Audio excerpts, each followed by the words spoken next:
Hey guys, how's it going? In today's video, we're going to be talking about why I think the Patriots could and probably will exceed the expectations that most people around the league have for the New England Patriots.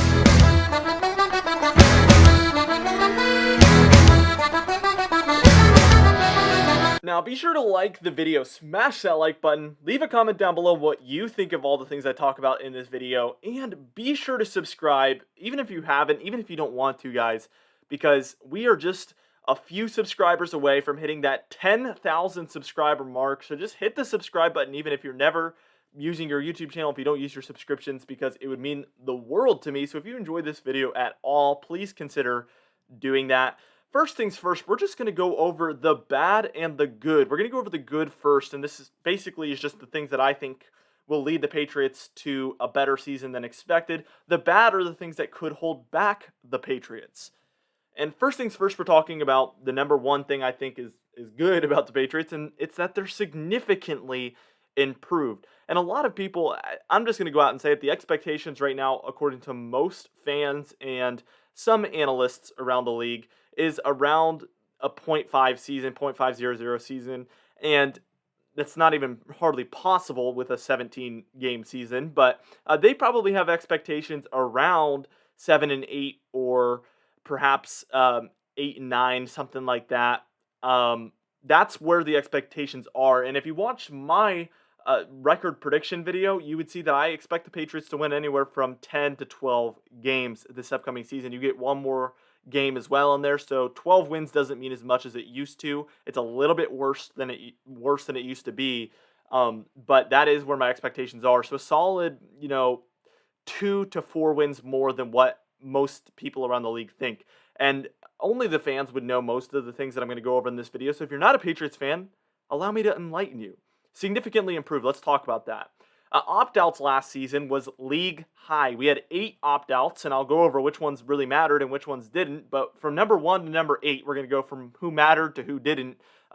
Dante Hightower here at number 1, our star linebacker for years, opted out last season, and that was the biggest opt-out, and that is one of the biggest additions to get back this season, and it wasn't even a free agent. So we're getting him back this season.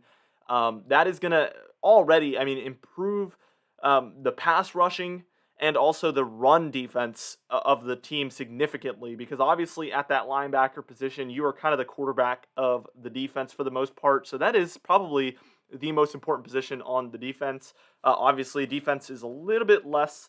It's more of a team. It's more of a team side of the football than I would say offense is, where the quarterback matters significantly more than any other players.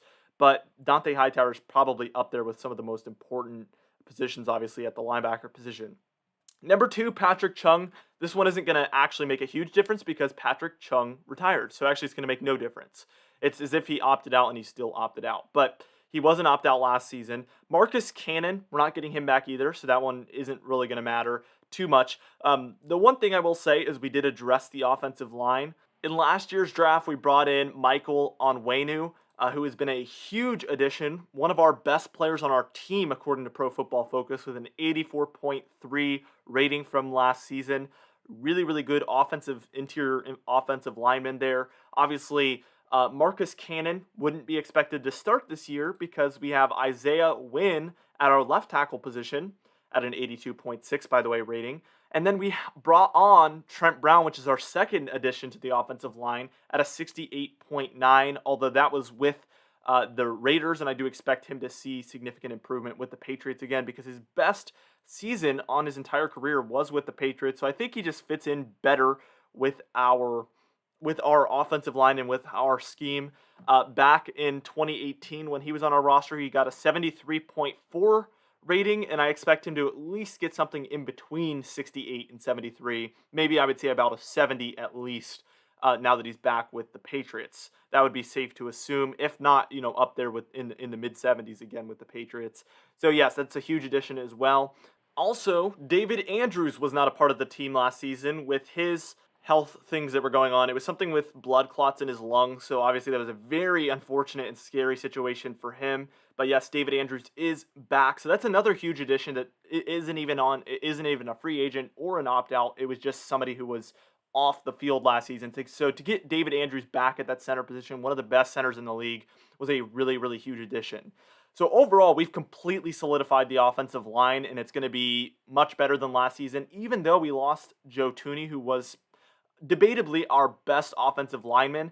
I think we've become more consistently good from left tackle to right tackle and everywhere in between, with the additions of Andrews and then Brown at the right tackle position. Again, those are two players we didn't have last season.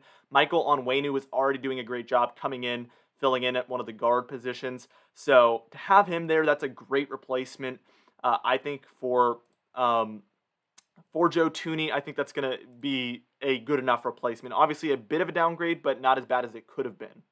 Now, to move on to some other positions, because I just talked about all of those things way too long, Matt Lacoste, which isn't going to be a factor either, but we did upgrade from him because we brought on Hunter Henry, and we also brought on Jonnu Smith, who I called Judon Smith in yesterday's video. A lot of people got on me for that. You can see how I mix it up. Come on. Jonnu Smith. Jonnu Smith is, according to Pro Football Focus, our best addition on the free agency. We're going to go over to all the free agents in just a moment. But we definitely upgraded at the tight end position beyond what Matt Lacoste could have brought to the team. But last year, he would have been the starting tight end. I'm convinced of that. So that was a big loss last season. Brandon Bolden, who is a running back, but more of a special teamer. So we're getting to some of the lesser factoring players. Dan Vitale, it would have been nice to have a great fullback last season to really help the run game. But that offensive line was struggling so much with all of the people who weren't playing. And it wouldn't have made a huge difference. I think our running game is going to be night and day from last season to this season. And I think with the offensive line, tight ends, and even the improvements at running back with Ramondre Stevenson and J.J. Taylor and then Damian Harris kind of becoming our starting running back, I think the running game is going to be the most improved on the entire team, to say the least. And then some kind of non-factors. Marquise Lee, just a guy that isn't going to be on the team this year, wasn't on the team last year. And then Najee Torn, and I'm not even going to pretend that he was going to really be a factor either, although we could have used depth at the offensive line position. But you can see how I would say at least half of these players would have been impactful to have last season. So for the people that are expecting us to have a similarly bad season to last season because of some reason, I don't think there's any logical reason to think that. This is important to know because not only all those free agents we brought on, but also these folks right here were not playing last season. Speaking of free agents, let's move on to that because that's the other reason why we're significantly improved. Number one, I'm just going to go from Pro Football Focus, the top one to the bottom one here. Again, we are now using Pro Football Focus. Link in the description to check them out. I am required to give a link in order to use their content and their grades. So be sure to check that out if you are interested. I've been loving it so far. They're not a sponsor or anything, but I definitely have been enjoying it since I got it a couple of days ago, and I plan on using it for my videos for forever at this point. Jonnu Smith, the top-rated free agent, 74 rating. We have Nelson Aguilar, who is also in the 70s. Kendrick Bourne, wide receiver, also in the 70s.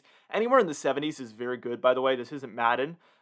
So like 60s and 70s is going to be your good players, and then 80s and 90s is going to be like your more elite players, and then like 50s and 40s is going to be your more like roster filler weakness type players. If you have a starter in the 50s or 40s, that's kind of a weakness at that point. But yeah, 60s and 70s is really good.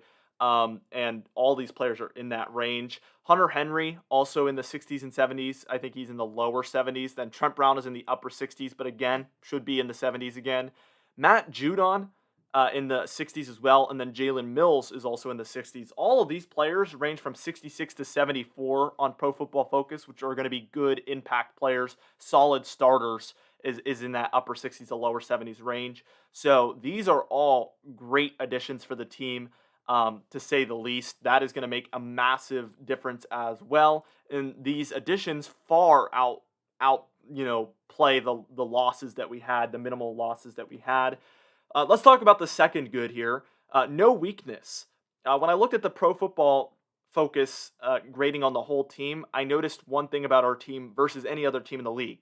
there is no weakness. Here's the defense. Our lowest graded player is Kyle Duggar, who I expect to actually play better this season than last season anyway, but he was a 64.1.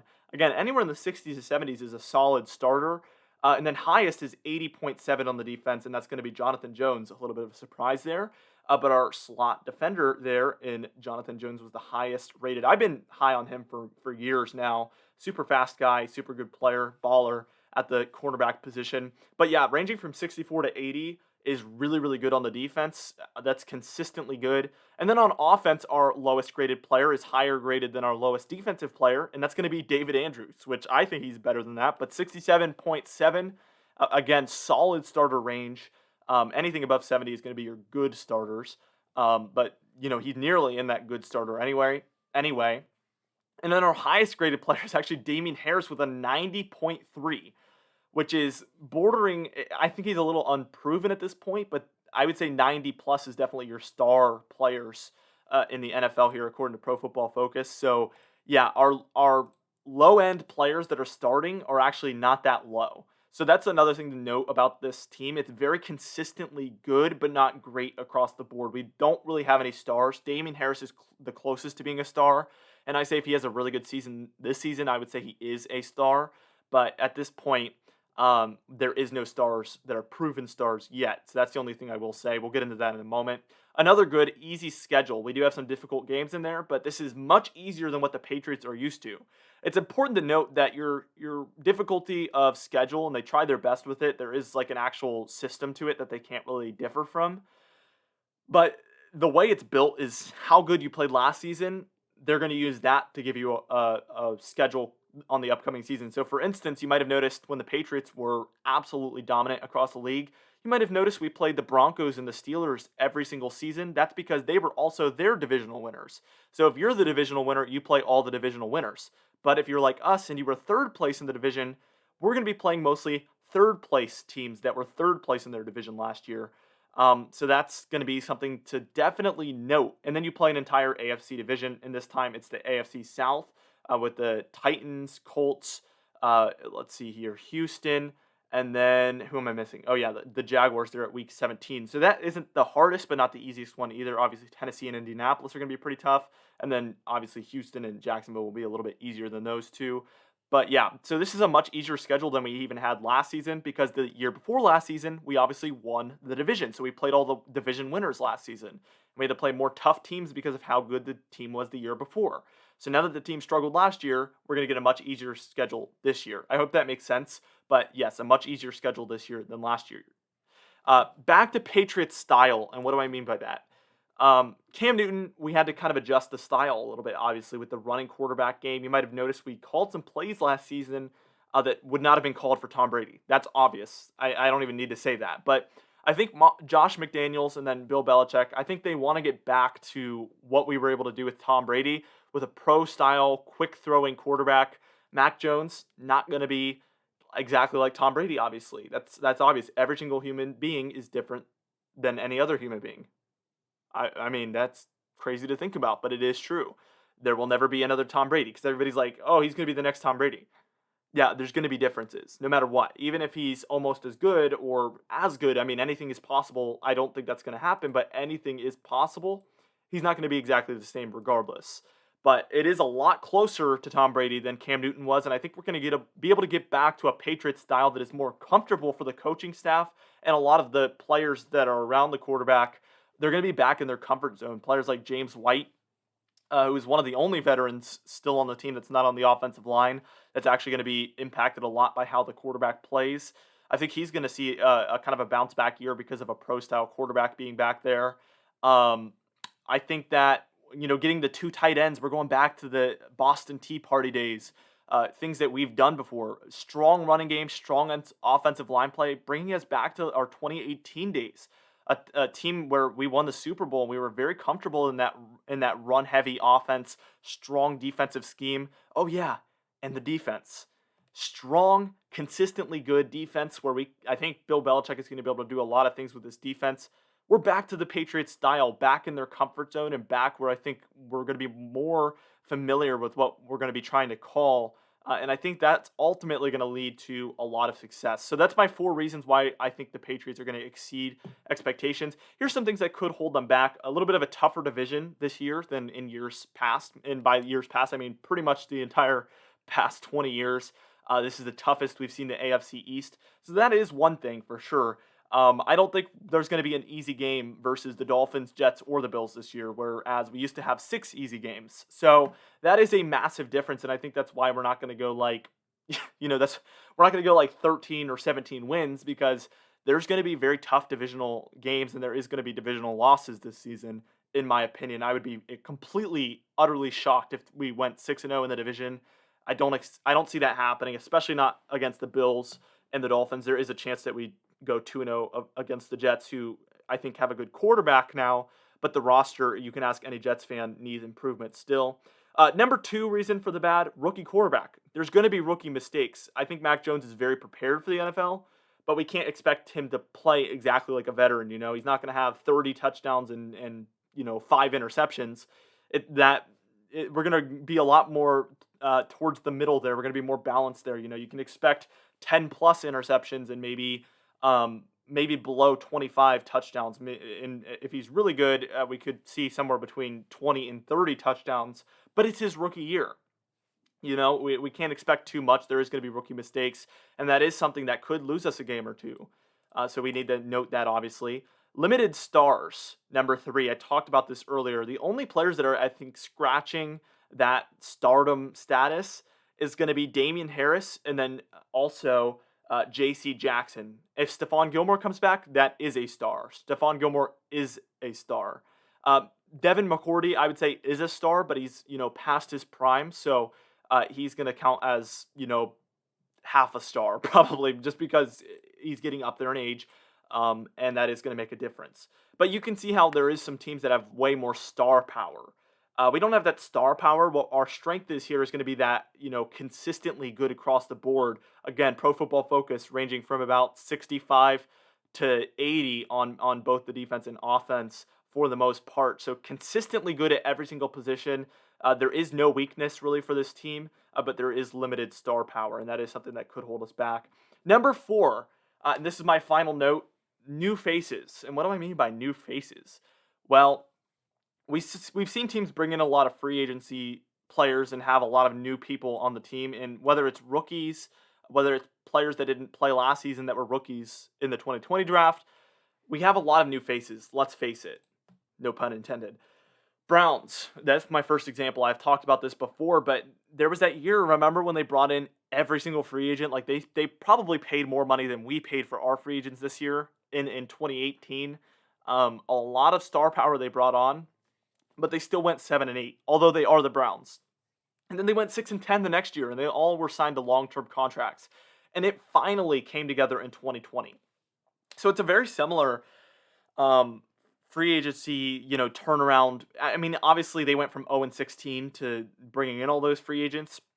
We're going from, I think we went 7-9. So we're going from 7-9 to bringing on all these free agents. So, to see that level of improvement, to go from 0 wins to 7 wins, we could easily go from 7 wins to in that 10 to 12 win range, like I said before. But it could take a few years, or it could take at least a season. It could take half a season. It could take a couple seasons for them to really reach their prime as a unit. And that's something we also need to be prepared for. I remember the Buccaneers struggling a little bit early on in their season 2 when they brought on Tom Brady and all of their free agents and all of their trades and all of their rookies and all of that. They had a lot of new faces, and they were a better team, I think, than the Patriots. But at the end of the day, it's a lot closer.